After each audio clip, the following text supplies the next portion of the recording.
ফুটবলের ১২০ গজ হাজারো রেকর্ডের জন্ম দিয়েছে।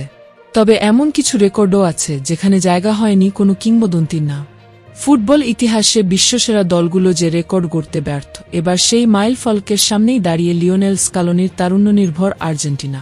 চলমান কোপা আমেরিকার ফাইনালে উঠা বর্তমান চ্যাম্পিয়ন আর্জেন্টিনার প্রতিপক্ষ দল কলম্বিয়া। আগামী ১৫ জুলাই শিরোপার লড়াইয়ে মুখোমুখি হবে দুই দল। এই ম্যাচ জিতলেই অনন্য এক রেকর্ড গড়বে বর্তমান বিশ্ব চ্যাম্পিয়নরা। টানা ৩টি আন্তর্জাতিক শিরোপা জেতার রেকর্ড নেই দক্ষিণ আমেরিকার কোনো দেশে। ২বার মহাদেশীয় শিরোপা এবং এক বিশ্বকাপ জেতার কীর্তি গড়তে পারেনি লাতিনের কালজয়ী কোনো দল।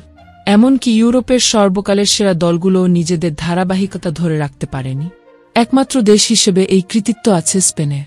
২০০৮ সালের ইউরো, ২০১০ বিশ্বকাপ এবং ২০১২ সালের ইউরো টানা জয় করেছিল দেশটি।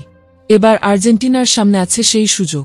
২০২১ সালে কোপা আমেরিকা আর ২০২২ সালে বিশ্বকাপ নিজেদের ঝুলিতে পুরেছে লিওনেল মেসিরা। এবার বাকি ২০২৪ সালের কোপা আমেরিকা। স্বপ্নের এই ট্রেবলের চক্র পূরণ করতে আর্জেন্টিনার দরকার আর এক জয়। ১৫ জুলাইয়ের ফাইনালে জিতলেই ফুটবলের বিরল এই রেকর্ড স্পর্শ করবে আর্জেন্টিনা।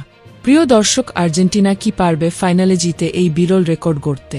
হ্যাঁ অথবা না লিখে কমেন্টে জানিয়ে দিন আপনার মতামত। ভিডিওটি ভালো লাগলে লাইক, শেয়ার ও চ্যানেলটি সাবস্ক্রাইব করুন।